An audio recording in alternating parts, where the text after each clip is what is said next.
Could you tell me what the significance of your colours are, your spots and your colour? Well, I'm bright red with black spots, and the red is there to actually tell you that I'm poisonous, or at least distasteful. So if birds want to eat me, some of them do, but actually they should get a nasty taste in their mouth.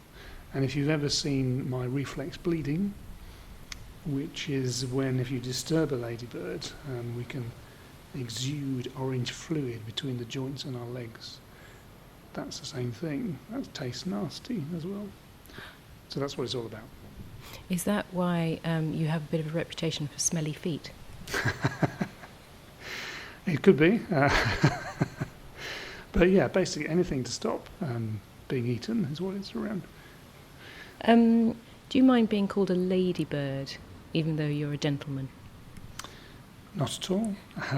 But other places call me different names. So if you know, ladybirds are ladybugs in North America, or lady beetles. So the lady thing is not about me individually. It's actually about the Virgin Mary.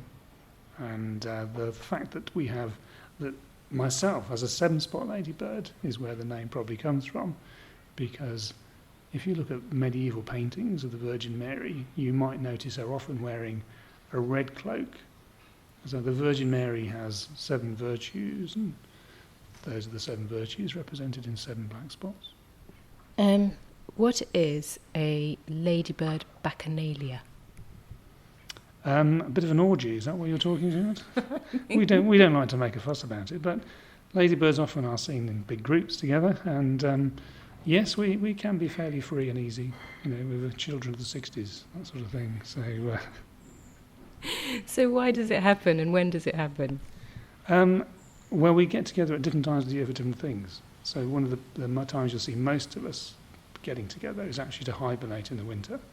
So we spend the winter as the adult ladybird, and we come together in little congregations to keep ourselves warm, protect ourselves with a big mass of red colour. But also we swarm together when we have run out of food. So we eat aphids usually, and if the aphids have all gone, then we'll look around for more food, and sometimes that means we all swarm together, take flight and go and find somewhere else to live, to find food, which can involve flying over seas. And there are occasions when there have been red tides reported, so big swarms of ladybirds that have died on the sea and been washed up in like a red tide on a beach, because we're all looking for food. And the times when people moan that we bite them, ladybirds bite occasionally, is when we're very hungry. And basically we go around testing anything to see if it's edible. Like most beetles, we have biting mouth parts. So we have jaws and we chomp our way through green fly, black fly, all the different aphids.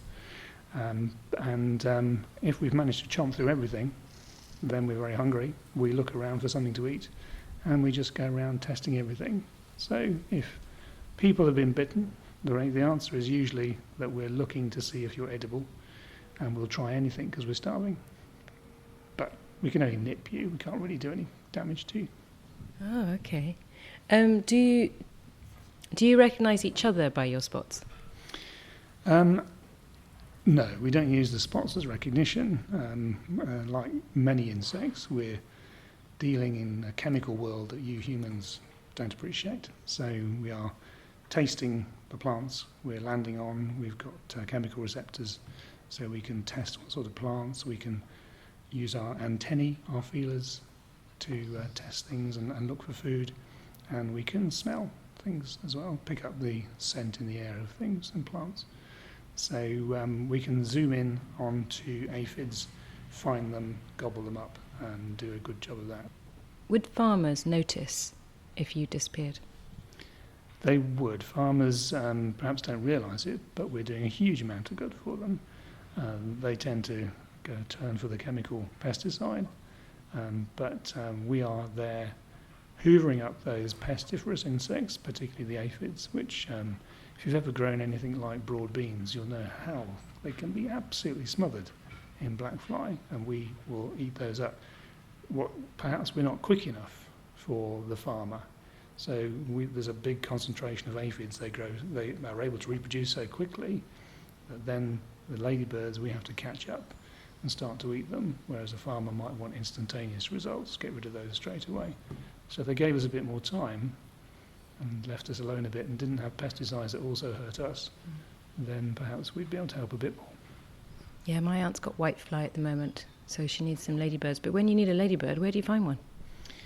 Well, we are declining a little bit at the moment, and part of that is because this new ladybird that's arrived, the Asian ladybird that's called the Harlequin ladybird, they're a bit aggressive. They do actually outcompete us. So we're not quite as numerous as seven spots and the other sorts as we were. So, but there are the Harlequins, and they are also eating the same sort of food. So they should be compensating for the fact that we're getting a bit rarer. Is there anything about you that's quite unusual that we might not know that you could tell us? If you get a ladybird crawl on your finger and then you count, it will tell you the time before it flies away. Oh, I can't wait to try that. I wouldn't rely on it. If you had a message for us, what would it be? Well, one message would be that everybody seems to find ladybirds friendly things. Have you ever known anybody who wanted to stamp on a ladybird?